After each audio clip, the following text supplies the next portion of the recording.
Advanced materials are at the core of absolutely everything we talk about. We talk about a healthy nation, we talk about net zero, we talk about circular economy. All of those have materials and advanced materials at their core.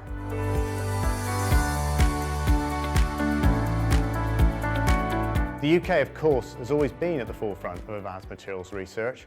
We've been lucky, we've had some great investment. We've got the investment here at Royce in world-leading facilities. So we've got some great examples of where we've had industrial collaboration over many years. Rolls-Royce has been working with a wide range of universities, looking at developing areas like new blades and new coatings. BP have stepped in and also developed those collaborations with a small number of universities. Their focus, of course, has been slightly different. It's been on areas like corrosion, more recently moving into hydrogen. And then we've got smaller companies like Cambridge Gallium Nitride Devices.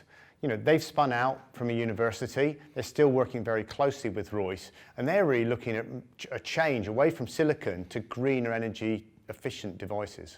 So one of our biggest challenges, of course, is paucity of resources, particularly those rare earth elements. We need to recognise that the earth isn't an infinite source of those key enablers for advanced materials research and applications. We've really got to focus on translating more of those great ideas across and getting them into application, and we've got to do that more quickly.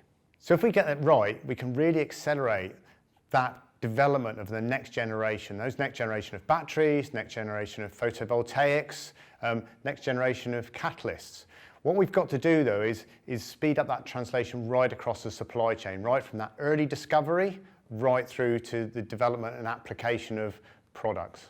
I think the issues that we're facing here are twofold. Firstly, we need to be clear on linking research and innovation to necessity. So it's really drawing out those priorities, focusing on what we need to invest in, and that's both in terms of our resources, of time, and also facilities. Secondly, we've really got to speed up the time that it takes us to develop new materials. History tells us that it takes 15 to 20 years to develop a new material, and we can't live on those timescales.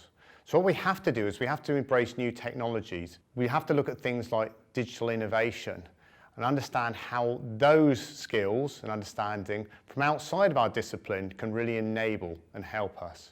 We also need to recognise that it's not just about the technology. We also need to make links to economic benefits, so the business attributes. And we also need to look at social aspects as well, because they all have key links into the things that we have to innovate on.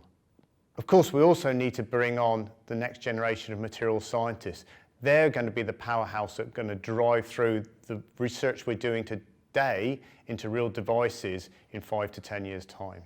So my key takeaways are: 1, be clear on what we need to solve. And to do that, we really need a national strategy. 2 is about collaborating to innovate. We can't do research in a bubble. We have to work across different disciplines to really translate and accelerate that translation of the fundamental research we're doing into having real impact in society. Thirdly, let's embrace the digital age. It's going to make a real difference in how we can accelerate materials discovery and application. If we get this all right, we can really make every atom count.